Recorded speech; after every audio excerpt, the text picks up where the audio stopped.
Ada satupun ujian kecuali sesuai dengan permintaan kita.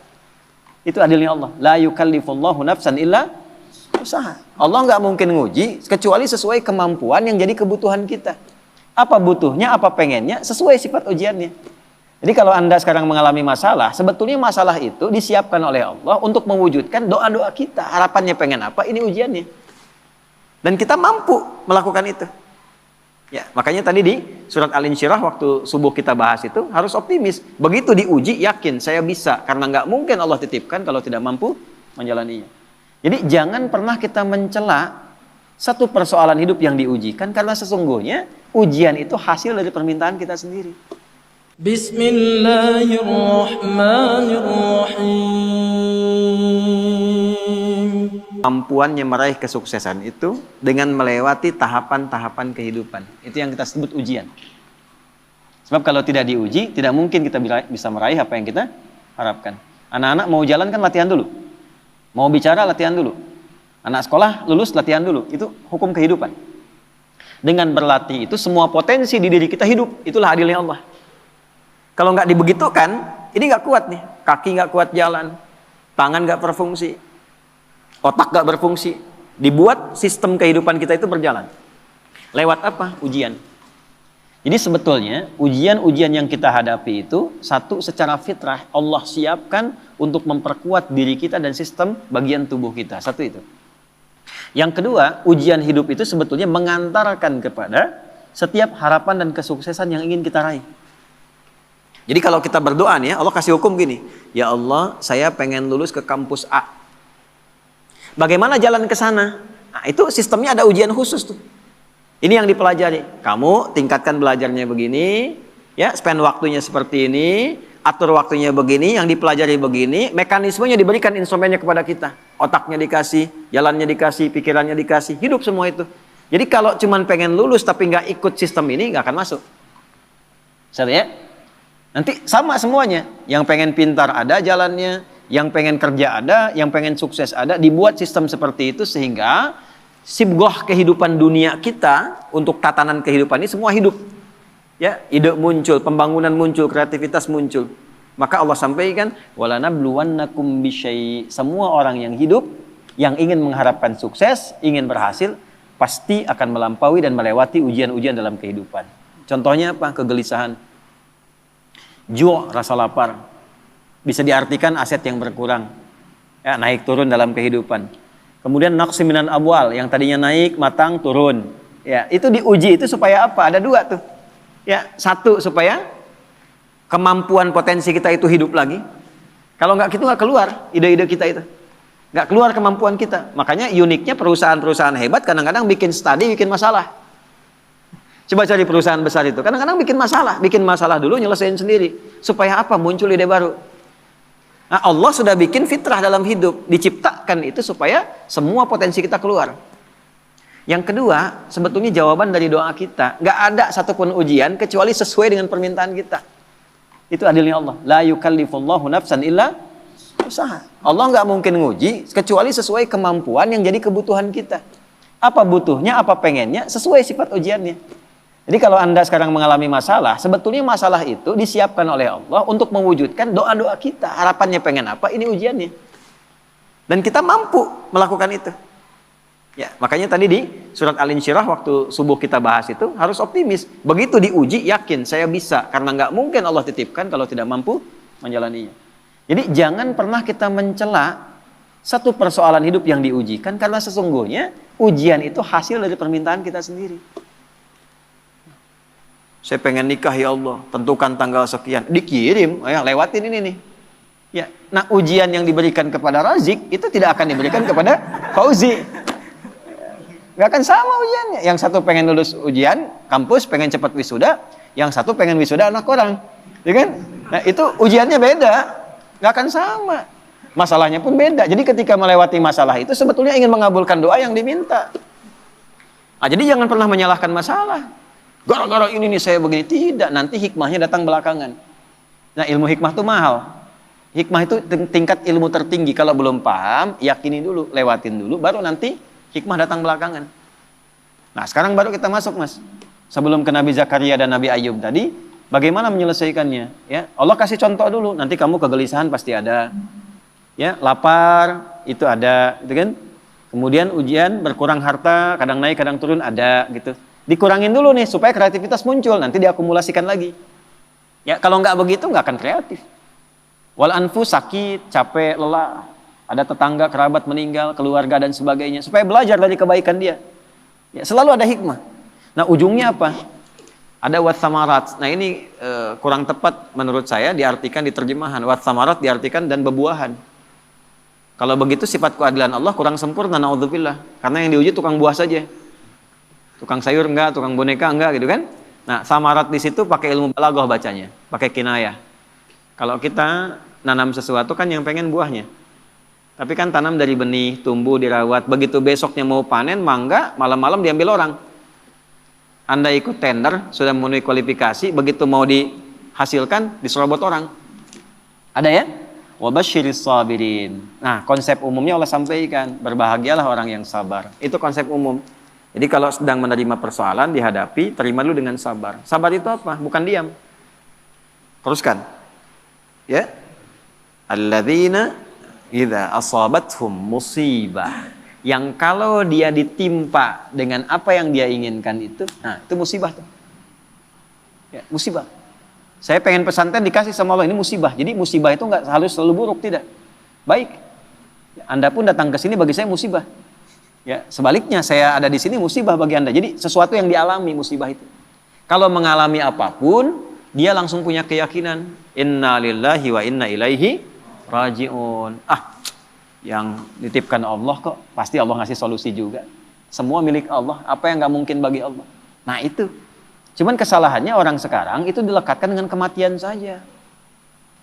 Semua punya Allah dan akan kembali kepada Allah. Ya kita juga punya Allah. Gitu? Pekerjaan kita punya Allah. Masalah Allah yang kasih untuk mewujudkan kita, solusinya punya Allah.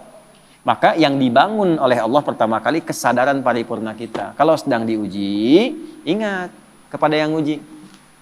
Apa tujuannya diuji? Belajar dulu fikihnya supaya siap dengan itu. Nah, sekarang banyak orang ingin meraih hasil tanpa melewati ujian. Gitu. Coba yang mau nikah ini. Kan? Pengen nikahnya aja tapi belum belajar fikih nikah. Padahal Quran lengkap itu. Sebelum menikah pelajari tugas suami ini, tugas istri ini. Nanti akan ada masalah antara istri dengan suami. Masalahnya begini, begini, begini. Nanti akan ada masalah antara menantu dengan mertua. Masalahnya begini, begini, begini. Kalau kamu nanti mengalami itu, solusinya begini, begini, begini. Sekarang jarang dipelajari. Pengennya cepat nikah aja. Tanggal tentukan, ini tentukan. Pelajaran belum ada. Dulu orang tua kita, kenapa ketawa? Dulu orang tua kita itu, begitu kemudian mengkhitbah, dipacari, dikasih daun pacar yang perempuan. Lalu diajari rumah tangga 40 hari. Yang laki-laki belajar untuk memaksimalkan nafkah. Nah, dalam masa menunggu itu disebut pacaran. Belajar fikihnya begini, ininya begini. Makanya dulu tuh banyak sekali pernikahan-pernikahan yang abadi dan langgeng. Kenapa? Karena fikihnya dipakai. Sama babnya kerja, tapi tidak belajar tentang fikih kerja. Tantangan gimana? Menghadapi orang iseng gimana? Kalau makin naik, oh ini akan terjadi. Orang nggak suka, ingin menyingkirkan, ingin menyungkurkan, menghambatnya begini. Nanti cara menyelesaikannya begini. Ibadah ritualnya begini, secara intelektual pemetaannya begini, di lapangannya akan begini. Itu ada semua. Dan hebatnya adanya di Quran. Nah, makanya orang-orang yang kembali kepada Allah dipuji oleh Allah ayat 157-nya. Ulaika alaihim shalawatum mir rabbihim wa rahmah. Orang-orang yang memetakkan mitigasi persoalan dan menerima optimis dia selesaikan, dipuji oleh Allah dibandingkan orang yang berkeluh kesah. Jadi sabar itu bukan diam. Sabar itu mengkontemplasikan, terima. Karena nggak diterima pun jadi masalah kita juga. Dan yang pengen itu kita juga. Terima dulu. Nanti setelah itu terhubung dengan Allah, sholat. Karena itu sholat disandingkan dengan sabar untuk menyelesaikan masalah. Ada di mana? Al-Baqarah 45. Ya, wasta'inu bisabri wassalah. Kalau engkau punya masalah, terima dulu. Bukan cuma engkau, yang lain juga punya masalah. Kan engkau juga yang minta. Nanti bawa solusinya lewat sholat, minta sama Allah petunjuk.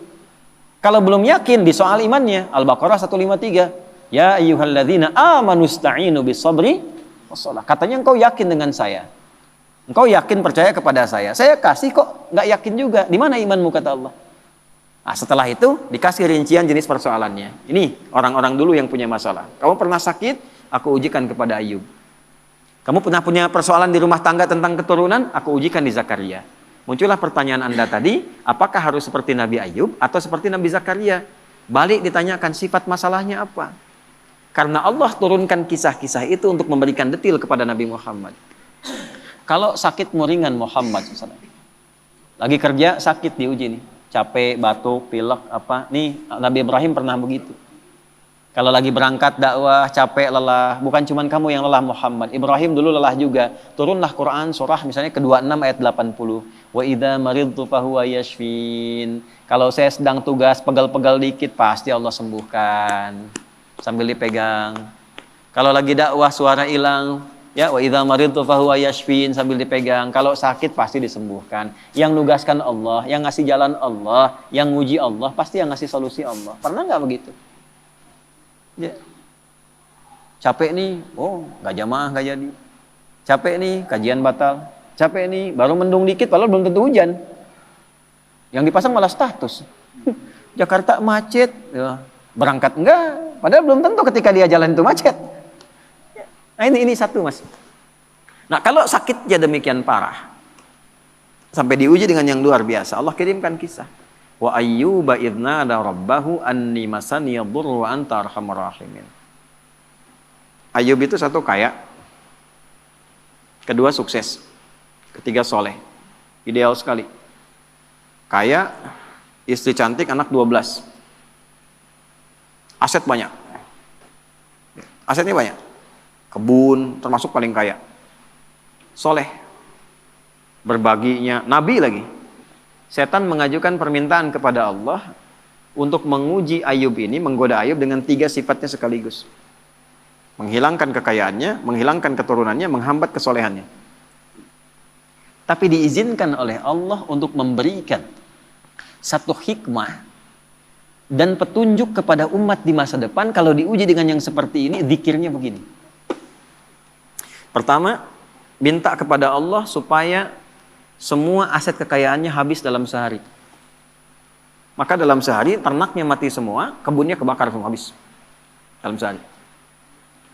Setan melakukan itu, menduga Ayub akan putus asa, mengeluh kepada Allah. Yang terjadi justru ibadahnya naik 2 kali lipat. Nggak komen tentang aset itu. Alhamdulillah engkau yang titipkan, kau yang ambil, selesai itu. Sehingga jadi rumus. Ya, jadi rumus tuh. Nih, rumus Ayub tuh begini. Contoh nih ya. Ini sendal di depan nih. Itu titipan dari Allah bukan? Kalau titipan yang punya siapa? Allah. Nitip nih, kalau nitip diklaim sama yang dititipi, benar nggak? Tidak kan? Ya kan? Kalau yang dititipi berarti kan akan mengembalikan kan? Nah, kalau dikembalikan dalam keadaan rusak, seneng nggak yang nitipkan? Tidak. Saya nitipkan untuk dipakai pada yang baik, dipakai untuk nyuri, seneng nggak? Tidak. Begitu dititipkan dan berhasil mengolah itu, diambil sama yang menitipkan, alhamdulillah, ya Allah engkau titipkan kebun, aku sudah pakai sesuai dengan apa yang engkau perintahkan. Aku rawat, aku tanam, aku bagi, aku share, aku sedekah. Sekarang kau ambil lagi, alhamdulillah sukses saya menjaga titipan. Dan Allah mengatakan kalau sukses aku ganti lebih di akhirat. Jadi milik kamu, lebih indah lagi. Jadi Nabi Ayub tuh melihat sesuatu itu titipan Allah saja. Kalau hilang, alhamdulillah cari dulu. Kalau nggak ketemu, alhamdulillah tugas selesai. Titipan selesai. Yang penting hisabnya ringan. Itu Ayub. Malah nambah soleh. Ya. Nah, bisa nggak itu kita bawa dalam kehidupan sehari-hari? Ya, makanya kata Nabi, ajaban li amril mu'min, orang beriman tuh sempurna, mengagumkan perkaranya. Kalau dapat kesuksesan dia bersyukur, jadi nggak berlebihan. Allah juga yang nitipkan kok. Kalau diuji dengan persoalan dia bersabar, yang punya Allah juga kok. Gitu. Jadi sama aja antara ada dengan tiada, sama aja. Dinikmati aja. Nah, dalam menjalani itu butuh penyesuaian. Disitulah ada pahala. Ya. Kalau nggak ada ujian, nggak ada pahala. Nggak ada pahala. Nggak tahu caranya kita berdoa, berkeluh kesah, minta dan sebagainya. Jadi saya kembali kepada awal ketika Anda bertanya tentang sikap Nabi Ayub. Secara konseptual dari Al-Quran yang pertama kali adalah satu. Jika dihadapkan pada ujian kekayaan, ini yang harus dilakukan. Kalau jatuh pun begini caranya. Kalau sedang maju di atas bersyukur. Jangan terlalu angkuh, jangan sombong dan sebagainya. Kata kapan-kapan Allah bisa ambil, itu loh hikmahnya. Kalau diambil pun jangan banyak disesali. Toh yang punya bukan kita kok. Ya, belajar sama tukang parkir. Datang mobil beda-beda biasa aja. Ya. Nggak ada tukang parkir begitu Alphard pergi langsung marah katanya, "Woi, ngapain diambil?" Nggak ada, biasa aja. Gitu.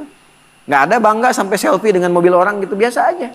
Dapat titipan, begitu waktunya diambil, pulang selesai. Itu problemnya kadang-kadang. Nah, ngajinya nggak sampai ke situ. Fikih syukurnya banyak, fikih sabarnya nggak dipelajari. Itu satu. Yang kedua, begitu naik meningkat, ya Allah minta anaknya meninggal dalam sehari semua. Diuji meninggal semua sehari, Pak. 12 sih.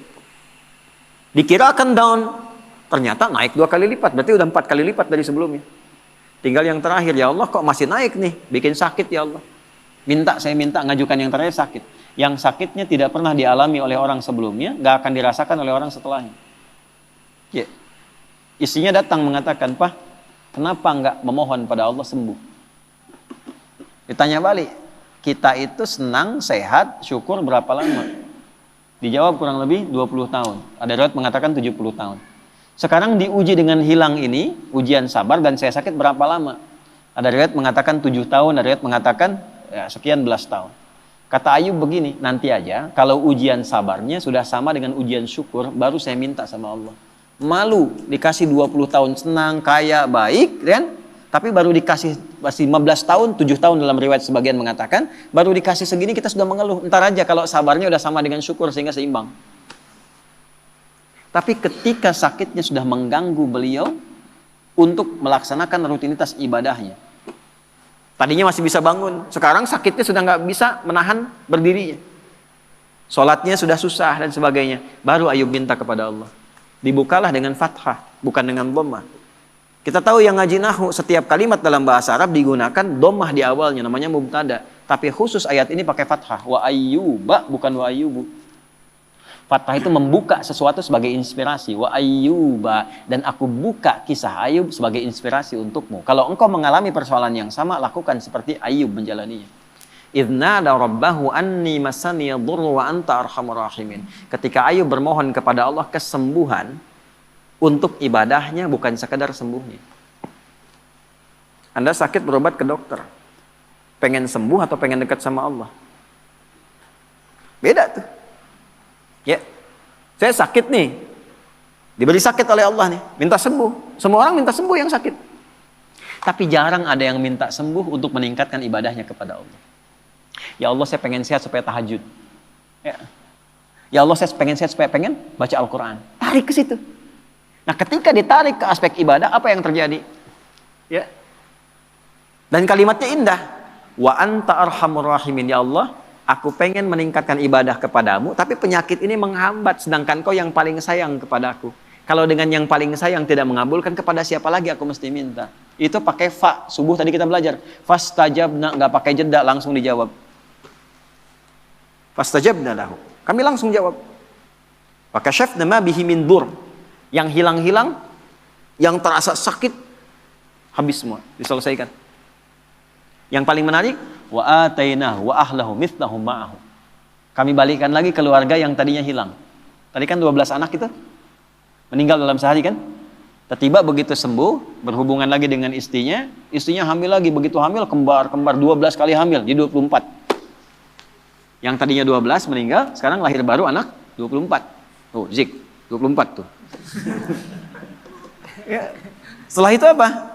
Karena Ayub ini dikenal dermawan, bagus, suka berbagi, maka orang viral, Ayub sudah sembuh, datanglah nengok. Datang itu bawa sesuatu. Ada yang datang bawa hasil kebun, datang mau nyerahkan, kaya lagi 2 kali lipat dari sebelumnya lagi. Dan ditutup dengan kalimat ujungnya, wa dzikra lil abidin. Kami tidak khususkan ini untuk Ayub, tapi bagi setiap hamba kamu yang punya persoalan serupa, lakukan zikirnya Ayub. Ujiannya apa? Sakit, ujian harta, sedang turun, omset dan sebagainya, ya kan? Atau dengan hal tadi yang disebutkan, maka zikir Ayub bacakan. Apa zikirnya? Ya, anni masani yadhurru wa anta arhamur rahimin. Itu jelas ya? Oke. Zakaria berbeda. Zakaria ujiannya di rumah tangga, istri divonis tidak mungkin punya keturunan. Wa mraati aqir, istriku divonis menopause dan mandul. Secara medis gak mungkin. Maka apa yang dilakukan? Membangun pendekatan kepada Allah, sholat. Ya, tapi kalimatnya indah. Rabbila tadharni fardan wa anta khairul warithin. Ya Allah, jangan biarkan aku sendiri untuk memperjuangkan risalah dakwah ini. Aku pengen ada penerus, aku pengen punya keturunan itu bukan sekedar punya anak ya Allah, supaya ada legasi dakwahku yang diteruskan oleh anak-anakku, nggak berhenti memperbaiki masyarakat itu. Ya itu kuncinya. Kalau cuma pengen punya keturunan, yang lain minta banyak. Tarik ke unsur ibadah. Tarik. Engkau yang paling sayang padaku ya Allah, aku tidak putus berdoa kepadamu dari mulai aku kuat sampai fisikku letih sampai rambutku memutih. Ada orang minta di depan 5 menit tuh. Pak Ustadz, Pak Masuri, tolong Pak Masuri. 5 menit, dikasih nggak? Belum tentu. Tapi 24 jam di depan, tangannya begini, Pak Masuri gitu, tolong 24 jam. Dikasih nggak? Keterlaluan kalau nggak ngasih. Ya kan? Allah punya sifat Rahman dan Rahim. Ini ada hamba minta begini ya Allah, dari mulai rambutku menghitam sampai memutih, fisikku kuat sampai letih, aku tetap yakin bahwa Engkau akan mengabulkan doaku. Aku tidak minta banyak ya Allah, aku minta keturunan supaya bisa meneruskan dakwah bagi orang-orang untuk bisa menyembahmu. Langsung jawabannya sama dengan yang tadi Ayub, fastajabna. Gitu. Tapi isiannya apa? Yusari'una fil khairat, diisi dengan dharma bakti kebaikan. Ya, inilah salah satu yang sanadnya ke Syekh Nawawi Al-Bantani. Ya, jadi kalau pengen cepat doa dijawab, salah satunya bukan sekedar doa, sertakan dengan kebaikan. Bisa dengan infak kalau ada harta. Ya, bisa dengan ibadah tenaga, sholat tambah, baca Quran tambah, supaya Allah mempercepat pengabulan doa. Nah, itulah wasilah. Ada konsepnya di Quran surah 5 ayat 35. Ya ayyuhalladzina amanu taqullaha wabtaghu ilaihil wasilah. Hei orang beriman, kalau punya hajat, punya keinginan, tingkatkan takwamu kepada Allah. Dan jadikan takwa itu sebagai wasilah. Bentuknya apa? Takwa dengan tenaga, amal solehnya, sholat. Kan nggak bayar sholat. Kan? Takwa dengan harta, infak, sedekah. Cari anak yatim, cari penghafal Quran, ya, cari janda-janda dan sebagainya misalnya. Yang memang ada tanggungan yang bisa kita bantu. Itu jadikan wasilah untuk minta. Cuma mintanya jangan tarik ke dunia. Pandai. Tarik ke akhirat. Minta sama Allah. Tarik. Gitu. Saya pengen punya ini ya Allah supaya saya bisa beramal soleh. Nah itu. Jelas ya? Nah jadi sekarang tinggal pilih mas. Nanti indahnya di Quran itu semuanya ada contoh. Nabi Ibrahim ada persoalannya. Nabi Nuh ada persoalan. Semua nabi yang ada di Quran itu semuanya ada hikmahnya. Dan akumulasinya ada pada kehidupan Nabi Muhammad SAW. Maka kesimpulan Quran cuma satu untuk Nabi Muhammad. Laqad kana lakum fi rasulillahi uswatun sana. Tinggal diurut. Jadi kalau kita sedang punya masalah apa, gampangnya gini. Nabi pernah mengalami itu di mana, kapan, petunjuknya apa. Ikuti, selesai seketika.